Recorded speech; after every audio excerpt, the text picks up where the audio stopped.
What's good, YouTube? It's your boy Xenny Trap, and I'm back with another video, man. If you're new to my channel, please make sure you hit that subscribe button. Make sure you like the video. I'll appreciate it. Today we got the day Jay-Z discovered how dangerous Beanie Sigel was. So without further ado, let's get straight to the video, man. Many records, and that was it. And they wouldn't push it no more. But Benny, they would you couldn't be bigger than Jay-Z on Jay-Z's label. You couldn't sell more records than Jay-Z. But all you had to do was listen to Beanie Sigel, and Beanie Sigel was, oh my God. If it got to go down, it's gonna go down. I'm gonna bust that all the way around the board. That's just how I am. When you cross that line to the point where I got to move out, no hesitation, dog. He understands it. Beanie Sigel is widely regarded as one of the best MCs in hip-hop, playing a big role in shaping the sound of early 2000s rap. I still close my eyes, I still see vision. But Beanie wasn't just known for his skills on the mic. He had a serious reputation in the streets too. In fact, he was still active in the streets while balancing his rap career, earning him the nickname the Broad Street Bully. If it got to go down, it's gonna go down. I'm gonna bust that all the way around the board. That's just how I am. And with a name like that, you already know crossing him wouldn't end well. Apparently, Jay-Z learned this the hard way when he tried to play Beanie. Damn, dog, that's how you feel. I feel as though you owe me a conversation. Right. That's it. You too big to talk to me. When you cross that line to the point where I got to move out, no hesitation, dog. He understands it. Word is, Jay-Z sabotaged Beanie multiple times. And as someone who came from the streets, Beanie wasn't about to let that slide. He made it clear he wasn't one to mess with, and was reportedly ready to take their beef beyond music and into the streets. Meanwhile, Jay-Z kept quiet, but silence didn't mean safety, not when dealing with someone like Beanie. And they would only let Benny sell so many records. And that was it. And they wouldn't push it no more. But Benny, they would you couldn't be bigger than Jay-Z on Jay-Z's label. Beanie's street cred was no joke. He was known for handling things directly, like the time he almost beat up some guys who tried to rob Kanye West. Kanye was like a diner or something. You know the story already? He was feeling how some dudes was like looking at him sideways at his jewelry or whatever. Yeah. And he started to get kind of nervous, and he called you up.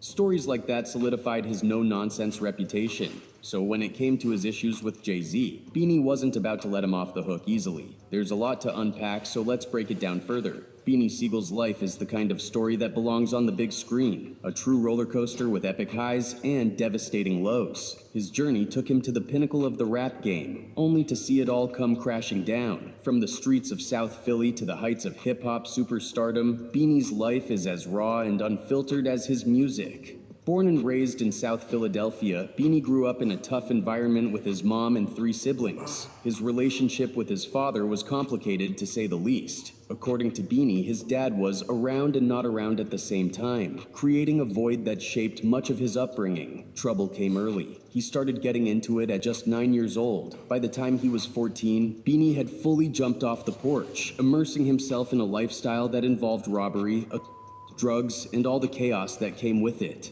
I've been getting in trouble since 9 years old, juvenile police. At 14, you got locked up and you went to the farm.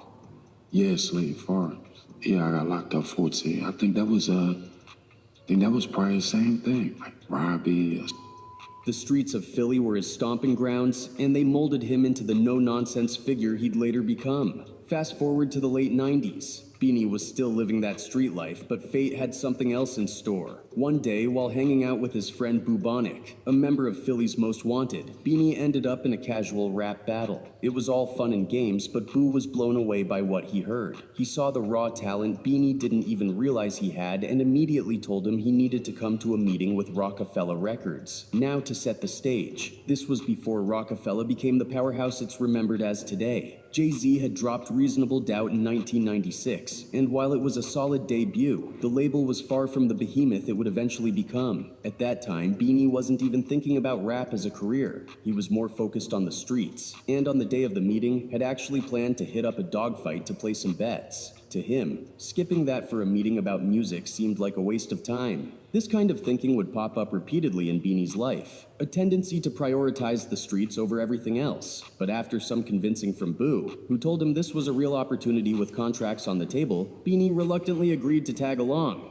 That decision, though made half-heartedly at the time, turned out to be the turning point of his life. When Beanie stepped into that Roc-A-Fella meeting, it was like lightning in a bottle. His raw, gritty style and authenticity stood out instantly. Jay-Z, Dame Dash, and the rest of the team saw the potential in him and wasted no time in bringing him on board. Suddenly, Beanie Sigel went from the streets of South Philly to rubbing shoulders with some of the biggest names in hip-hop. Joining Roc-A-Fella launched his career to the masses, and he became a key player in the label's meteoric rise. Beanie Sigel joined Roc-A-Fella Records right before the label skyrocketed to legendary status. Timing is everything. And for Beanie, the stars aligned perfectly. His debut album, The Truth, dropped in 2000 and made an immediate impact, selling 150,000 copies in its first week. That was a big deal for a new artist, and it firmly established Beanie as one of the hottest voices in hip-hop at the time. BC go with that arsenic flow. Dad, don't hold me. This success wasn't just about Beanie's talent, though. It was part of a bigger wave happening at Roc-A-Fella. Jay-Z was dominating the early 2000s, and his momentum created what some call the no-limit effect. If you're wondering what that means, think back to when Master P was at his peak. His No Limit records created such a buzz that fans were thirsty for anything with the No Limit tank logo. It didn't matter if it was Master P's album or his cousin's mixtape. People just wanted more. Jay-Z and Roc-A-Fella tapped into that same energy. By the time Beanie came into the fold, the Roc-A-Fella brand was like a golden ticket. Anything they touched, albums, merch, even movies, was practically guaranteed to succeed. And speaking of movies, Roc-A-Fella decided to dip into Hollywood with State Property in 2002, a hood classic that still holds its own in the streets today. State Property was more than just a movie. It was a cultural moment. Beanie played the main character, Fridge, and the story revolved around the street life and hustling that Beanie knew all too well. Oh, Bill.